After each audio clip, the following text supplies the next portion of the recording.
if you're wondering what movie this is and why I'm talking about it, don't worry, I'm asking myself the same questions right now.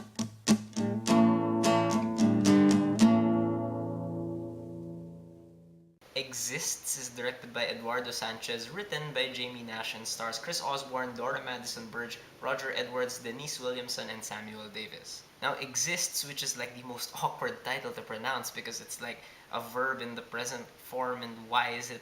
It's so weird to say, but anyway, exists is one of those other found footage horror movie things where a group of five teenagers or 20 somethings, as they always are, go into some sort of cabin in the woods that they're not allowed to go to, and eventually they find themselves being stalked by Bigfoot, essentially. Now, the only real reason I can think of why I decided to watch this movie, which came out in theaters, by the way, is that it was directed by Eduardo Sanchez, who is known for directing the Blair Witch Project, which is widely recognized as the first and arguably the best found footage horror film ever made.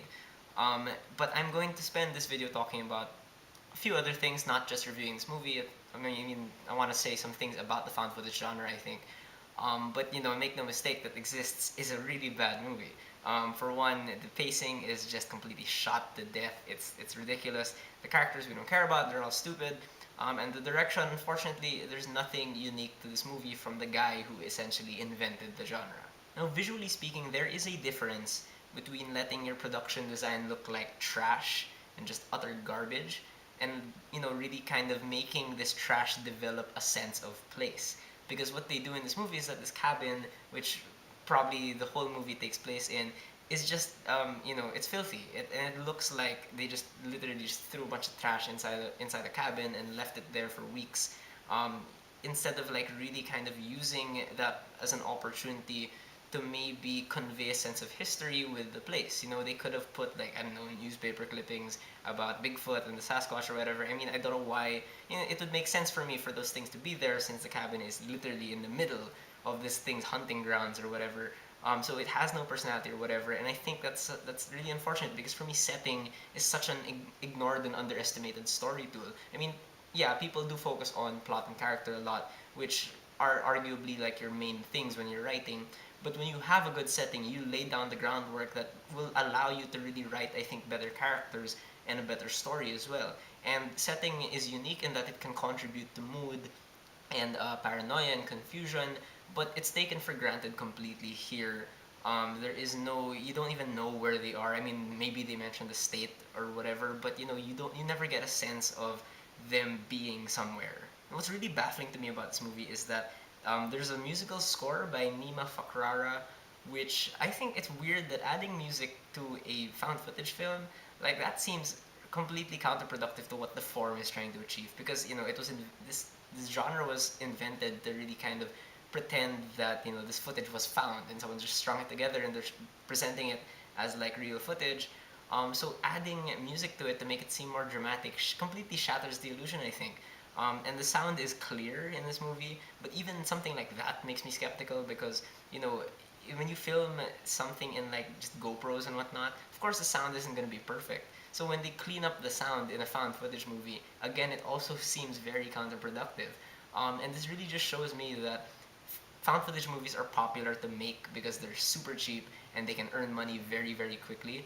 But no one wants to commit to what the form should be, and I think Eduardo Sanchez showed the potential of the form in the Blair Witch Project, but no one ever wants to be that creative anymore. They're just going for cheap things. The editing by Andrew Ekblad and Andy Jenkins makes the pace just drag on forever, because there are just so many unnecessary things in this movie, like so many shots of people just playing around with their GoPros, or actually explaining how these GoPros work. We don't need any of that stuff. Focus on whatever story you may have here. And the movie is less than 90 minutes long, and it still manages to be extremely boring and super slow. Barely anything happens in this movie. Just all these kind of fake jump scares, like a pig in the room, or like the friends like shooting paintballs at the main character or something. And it does just completely fail to achieve any sort of tension. And I think editing is also an underutilized storytelling tool that people really kind of just treat as, let's just string the scenes together so we can put it out as a movie. But in reality, it is an art, and it is the thing that separates film from other forms of visual art. Because editing can be used to produce tension and suspense, to progress the story in a purely visual way. Like, the thing that comes to mind when I think of editing is Psycho. If you look at the editing in Psycho, it really tries to piece together people's thought processes and like their state of mind, and that's so fascinating to me at least. And the writing is ridiculous in this movie in that the movie begins in the middle of these kids' trip to the cabin, and there's like literally no proper introduction to the characters at all. It just drops you in the middle. It feels like almost that the movie is trying to sidestep having to show that the kids were stupid for deciding to go to this place in the first place by completely ignoring that, and it sticks out like a sore thumb. Like the entire movie, I'm wondering who are these people again, and by the end, I couldn't tell one apart from the other. I'm reading the list of actors right now, and I don't know who's who. The dialogue is brainless and completely lacking in personality, while the characters here are almost exactly the template that was shown to us in The Cabin in the Woods. It's obvious that all these characters were written by one guy because they all speak the same, and the actors don't do anything to distinguish themselves from one another. And whenever they switch from one to emotion to the other, it's so absolute. It's like they can only be happy or sad or angry. There's no middle ground. There's no real, effort expended to create a character. And Eduardo Sanchez may have directed the Blair Witch Project before, but Exists really comes off like any other lazy found footage movie, honestly. And it's really unfortunate because there is no unique touch to anything with the way this movie is directed. And there's no fear factor as a result, which is really, really sad because Eduardo Sanchez with the Blair Witch Project was able to scare a whole generation of people by not showing anything. And that is a ridiculously great achievement. But here in Exists, even when he shows the Sasquatch, it's not scary because mainly because you don't care about any of the characters. And again, you could argue that maybe the characters in the Blair Witch Project you can care about either.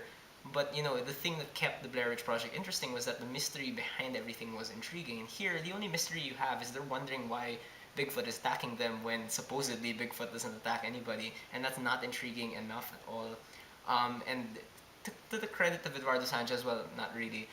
This Exists comes off like a video game level, but it doesn't even have enough to be like a full-fledged game. It's just a level, maybe a cutscene. And the only real like positive I can think about for this movie is that the makeup and the costume for the Sasquatch are actually pretty good.